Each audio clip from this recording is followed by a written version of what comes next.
This battle is, confirmed Chen, but there will be others. The swarm exists in multiple concentrations throughout this sector. We've proven they can be defeated, but we have a long campaign ahead. The news of victory spread throughout the Confederation with unprecedented speed. Species that had lived in fear for generations dared to hope. The humans, once viewed as terrifying products of a death world, were now hailed as saviors. In the months that followed, joint human Confederation forces systematically hunted down and destroyed the remaining swarm concentrations. Human military academies were established on major Confederation worlds, teaching not just tactics but mindset, how to think adaptively, how to embrace calculated risk, how to find opportunity in crisis.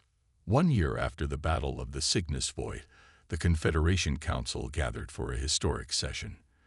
The central chamber of the Grand Hall had been redesigned, with the traditional hierarchical seating replaced by a circular arrangement where all representatives sat as equals, a human-inspired change that symbolized the Confederation's evolution. Zenfar, serving his final term as council leader, addressed the assembled delegates. Today, we formally recognize Earth not merely as a member world, but as a founding partner in the new Galactic Alliance, he announced. The humans have taught us that diversity is not merely to be tolerated but celebrated, that different evolutionary paths create different strengths. Ambassador Chen, formerly General Chen, rose to address the council. Humans are honored by this recognition. We came to the stars hoping to find not just new worlds but new perspectives. In you, we found civilizations that had mastered harmony and cooperation, qualities our own history shows we've struggled to achieve. Together, we are stronger than either of us could be alone. The formal treaties were signed, establishing the new interstellar partnership. As delegates mingled afterward, Ambassador Thran approached Chen privately. "I must confess something," he said. "When we first discovered Earth, we were terrified of humans. We saw only the monstrous aspects, your aggression, your competitiveness, your comfort with violence. We seriously debated whether to destroy your world rather than risk contamination." Chen laughed softly. "I know. Your initial reports were declassified as part of the new transparency protocols. Some of the descriptions were quite colorful. Demons evolved in hellfire, I believe one called us. And yet here we are," Thran marveled. "Those same qualities we feared became our salvation." "That's the thing about evolution on a harsh world," Chen replied. "The same traits that make you dangerous can make you protective. Humans fight fiercely because we care fiercely. We take risks because we value progress. We prepare for the worst because we hope for the best." Across the chamber, a young Iltharian was deep in conversation with a human scientist, both gesturing excitedly as they discussed some new theory. Nearby, a group of Confederation cadets listened intently as a human instructor explained tactical thinking. Throughout the hall, the future was taking shape. Beings from gentle worlds learning from those born in adversity, each bringing unique perspectives to shared challenges. "I believe this is what the ancient texts meant by strength through diversity," Thran observed. "Not just tolerating our differences, but finding how they complement each other." The Confederation had seen humans as monsters born of a death world. Humans had seen themselves as explorers, survivors, innovators. The truth, as always, contained elements of both perspectives. Humanity's evolutionary crucible had forged qualities that seemed frightening when observed from a distance, but proved invaluable when shared as gifts. As the celebration continued, news arrived of unusual readings from a distant sector, perhaps a new threat, perhaps merely an anomaly. In the past, such news would have triggered fear and retreat. Now, it sparked curiosity and preparation. Whatever the galaxy held in store, they would face it together. The peaceful and the protective, the harmonious and the adaptive, complementary aspects of a stronger whole. The monsters from Earth had become the defenders of the galaxy, and the cosmos was better for it. "How do you know what to do?" he asked during a brief lull. "The situation changes constantly." Chen's eyes never left the tactical display. That's warfare. Plans never survive contact with the enemy. Humans don't expect stability in conflict. We expect chaos. Our advantage is that we're comfortable in chaos. We've evolved to thrive in it. The battle raged for 3 days. Ships were lost. Brave beings from a dozen species sacrificed themselves to protect others or to ensure critical missions succeeded.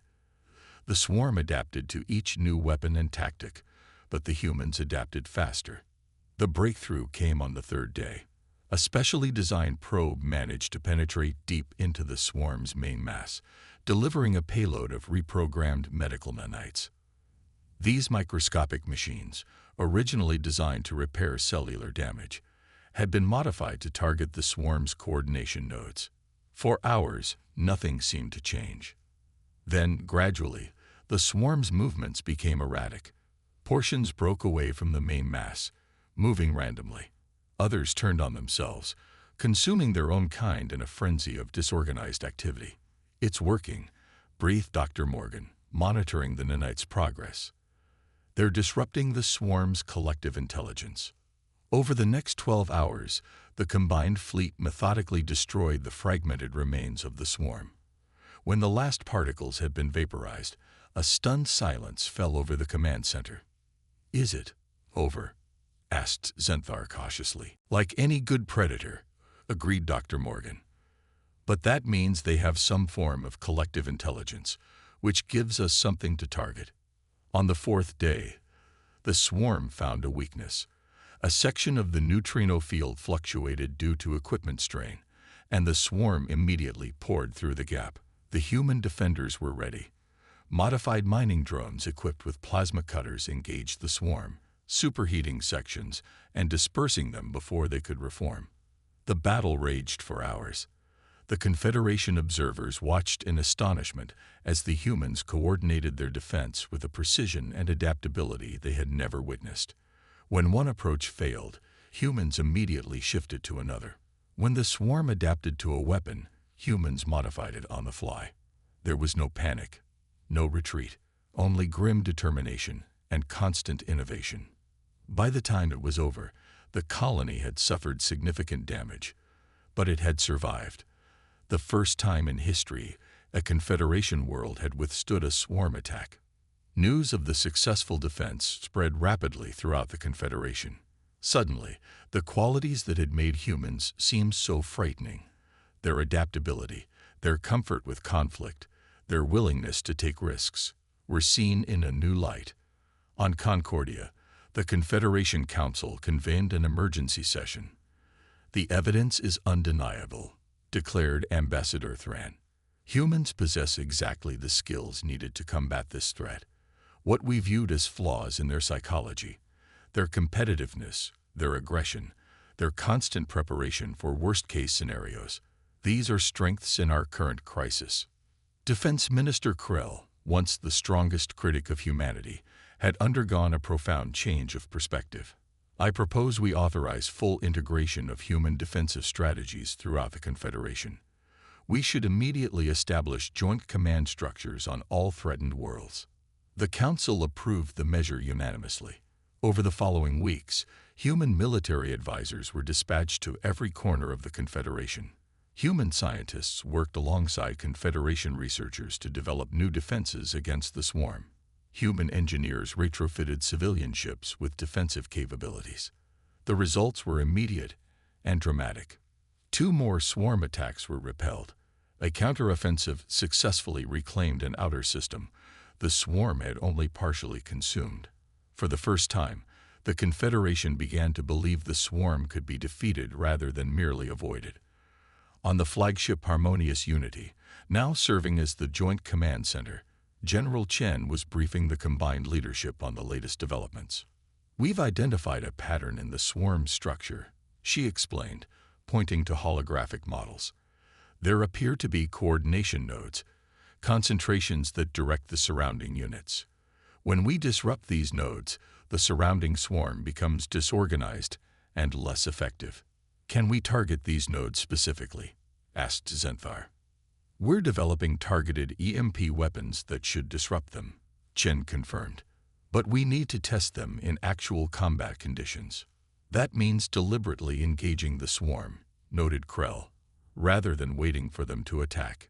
Exactly, Chen nodded. We need to take the initiative. Choose the battlefield instead of letting them dictate terms. The concept of offensive military action was still uncomfortable for the Confederation leadership, but they had seen enough to trust human judgment in matters of conflict. What do you need from us? Zenthar asked simply. Chen smiled grimly. Everything you've got. Defenders of the galaxy. The Battle of the Cygnus Void would later be recorded as the turning point in the war against the Swarm. A massive joint fleet, the largest military force ever assembled in Confederation history, engaged the main concentration of the Void Swarm in the empty space between star systems. The battle strategy, devised by human tacticians, was unlike anything the Confederation would have conceived. Instead of establishing a defensive perimeter, the fleet divided into smaller, more maneuverable groups.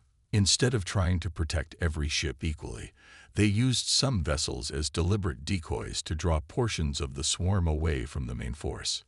Aboard the command ship Defiant, a Confederation vessel retrofitted with human-designed combat systems, General Chen coordinated the complex dance of ships and weapons. Echo Group, pull back to Sector 7, she ordered. Draw that segment of the swarm toward the neutrino net. Delta Group, stand by with EMP cannons. Zenthar watched in fascination as the human commander made split-second decisions, constantly adapting as the battle evolved. There was no predetermined plan, no set sequence of actions, only continuous assessment and response. The threat emerges. Let me understand this correctly, said General Diana Chen, commander of Earth's United Defense Force. This void swarm consumes everything in its path, reproduces using the materials it absorbs, and has no known weaknesses. The emergency conference room aboard the Confederation flagship Harmonious Unity was filled with the highest-ranking officials from both the Confederation and Earth. Holographic displays showed the swarm's progress. 3 systems already consumed, 4 more in immediate danger. That is correct, confirmed Defense Minister Krell. Our strategy has always been containment and evacuation. We sacrifice uninhabited systems to slow their advance while relocating populations from threatened worlds. General Chen exchanged glances with her team. No offense, Minister, but that's not a strategy. It's a delaying tactic. What happens when you run out of systems to sacrifice? An uncomfortable silence fell over the Confederation representatives. That scenario had never been seriously considered. We had always hoped the swarm would retreat again, as they did before, admitted Zenthar. Our philosophy emphasizes preservation over confrontation. We lack the mindset for warfare. Well, lucky for you, humans have been practicing warfare since we climbed down from the trees, Chen said grimly. Show me everything you know about these things. For the next 12 hours, human military strategists and scientists absorbed every piece of data the Confederation had collected on the Void Swarm. They asked questions that had never occurred to the peaceable Confederation species. What temperature extremes could the swarm tolerate?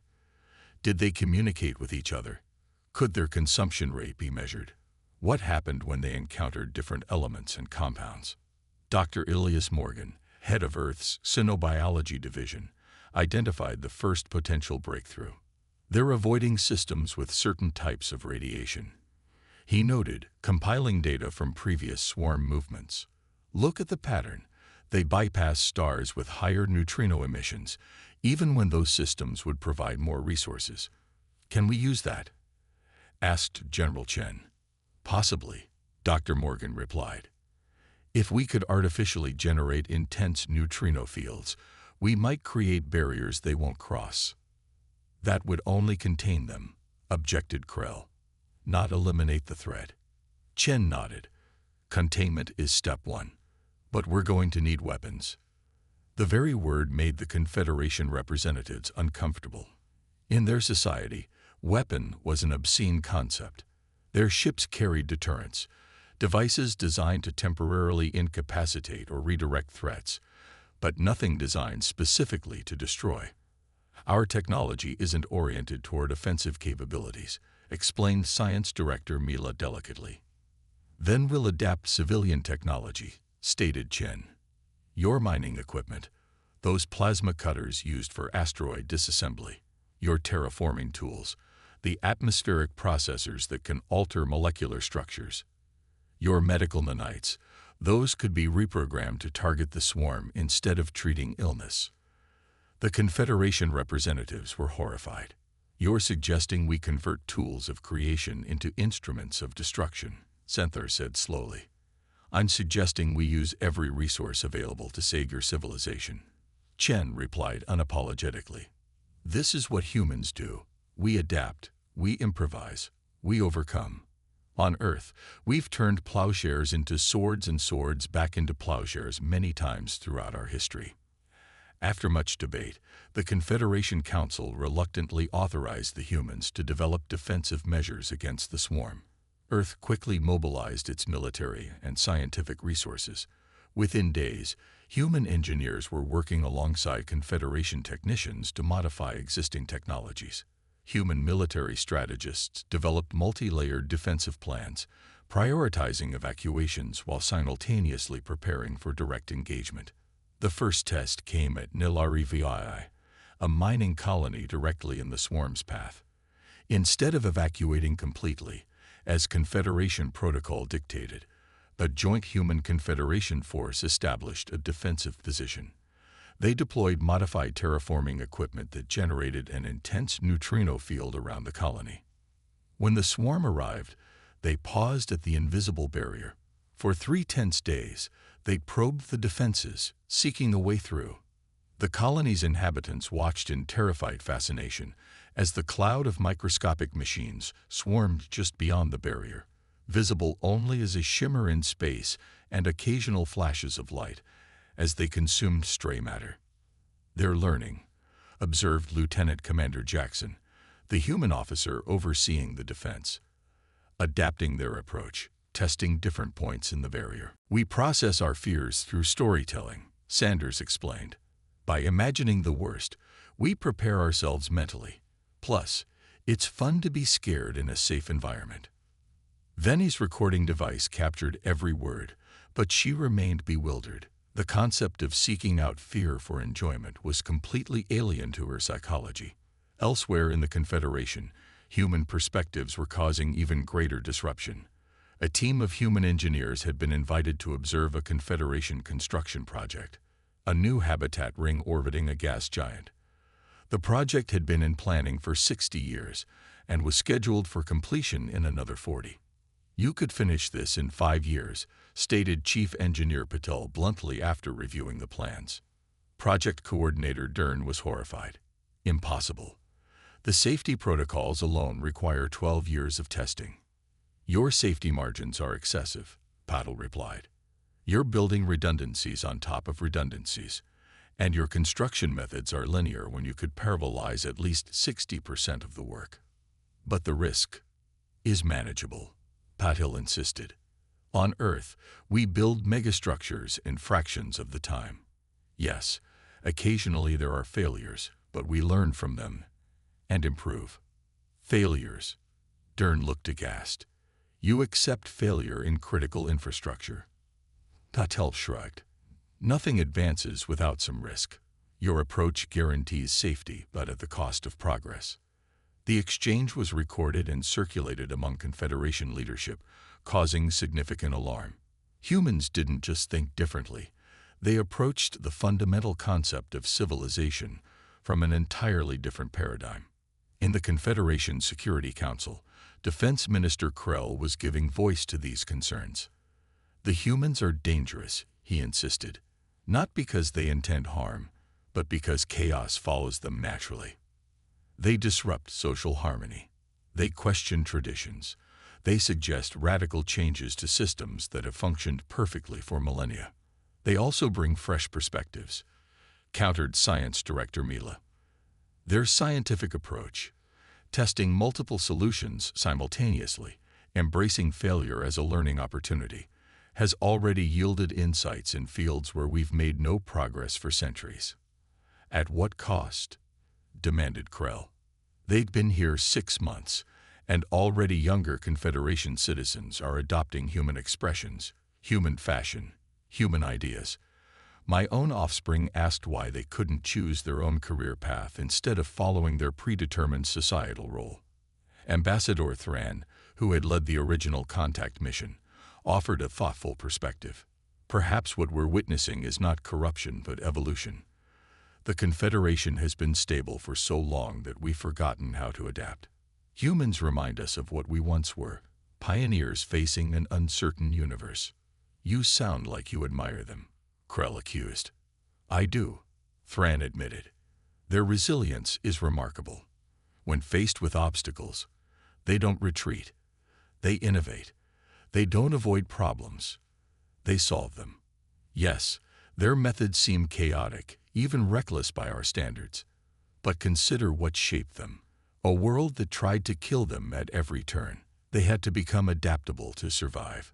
The debate continued across the Confederation. Some saw humans as a threat to the established order. Others viewed them as a revitalizing force. Cultural exchanges expanded with human media. Music, art, literature, films, spreading rapidly through Confederation society. Then everything changed. An urgent message interrupted a diplomatic reception on Concordia. Defense Minister Krell rushed to deliver the news personally to Zenthar. The Void Swarm has returned, he said gravely. 3 outer colony worlds have gone silent. Zenthar paled. The Void Swarm, a semi-sentient collection of microscopic machines that consumed all organic and technological material in their path, was the only external threat the Confederation had faced in 2,000 years. Their last appearance had resulted in the loss of an entire sector before they mysteriously retreated. We must convene the Defense Council, Zenthar said. Activate the preservation protocols. The preservation protocols. Krell looked doubtful. Last time, they merely slowed the swarm's advance. We never actually defeated them. Zenthar knew he was right. The Confederation's defensive strategy was based on orderly retreat and preservation of knowledge and population. They had never developed effective weapons against the swarm because warfare was antithetical to their peaceful philosophy. What other option do we have? He asked. Krell hesitated, then spoke the words that would change the course of galactic history. We could ask the humans. First contact. The Grand Hall of the Harmonious Confederation teamed with representatives from over 300 species. The emergency session had been called with such urgency that some delegates had traveled for weeks in cryosleep to attend. The question before us is clear, announced Zenthar from the central podium. What is to be done about Earth? The delegates had all reviewed the data. Many had been shocked, some terrified. A few were morbidly fascinated. None were indifferent. Ambassador Lore of the Philesian Collective was the first to speak. The threat is obvious. These humans have evolved in conditions that would kill most sentient beings. They're predatory, competitive, and expansionist. We must contain them before they discover faster-than-light travel. Containment, asked Ambassador Nix of the Valhari Republic. You mean quarantine? An entire species? I mean neutralization, Lore replied coldly. Their planet is an aberration, a death world that should never have produced intelligent life. We should sterilize it remotely, for the safety of all civilized worlds. Gasps echoed through the hall. In 3,000 years, the Confederation had never deliberately exterminated a species. We are not killers, said Ambassador Thran of the Morellian Union, his voice quavering with emotion.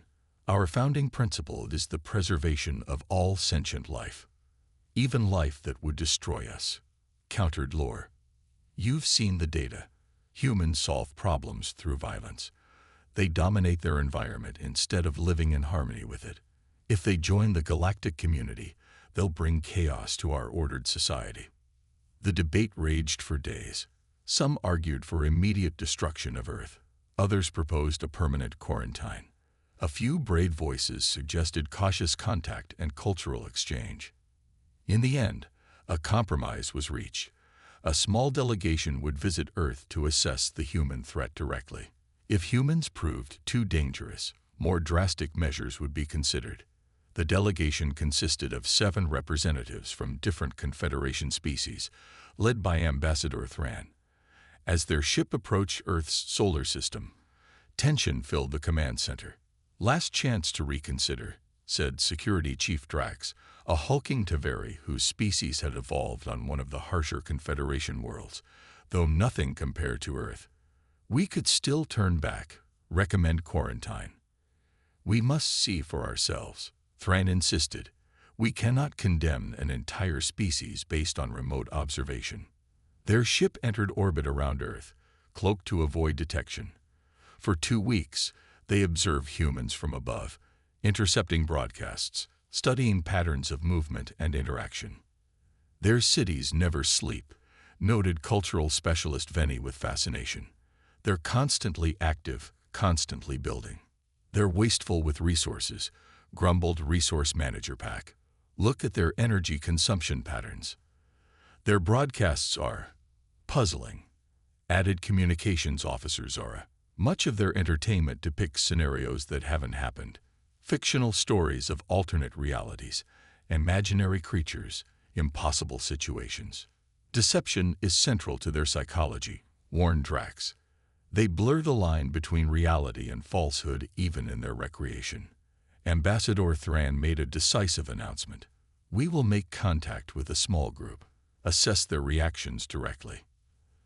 They selected a location in a region called Norway, sparsely populated, politically stable, with a temperate climate by Earth standards. Using their ship's tractor beam, they landed in a forest clearing near a small settlement. The delegation emerged cautiously. Though they'd adapted their environmental suits to Earth conditions, they moved awkwardly in the stronger gravity.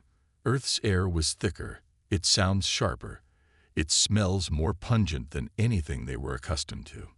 They didn't wait long. Within hours, vehicles approached. Primitive ground-based transportation carrying humans in uniform. The delegation activated their universal translators and prepared for first contact. The human vehicle stopped a safe distance away. Figures emerged slowly, cautiously. They appeared to be communicating with distant authorities via handheld devices. "Fascinating adaptation," whispered Venny. "Their communication technology is primitive but functional." Ambassador Thran stepped forward, arms spread in the universal gesture of peace. "People of Earth," he began, "we come from the stars as representatives of the harmonious confederation of worlds. We seek peaceful dialogue." The humans stared, their expressions unreadable to alien eyes. Then one stepped forward, a female with short dark hair and a commanding presence. The Discovery. The first time the Eltharian High Council received images of Earth, the room fell into a horrified silence.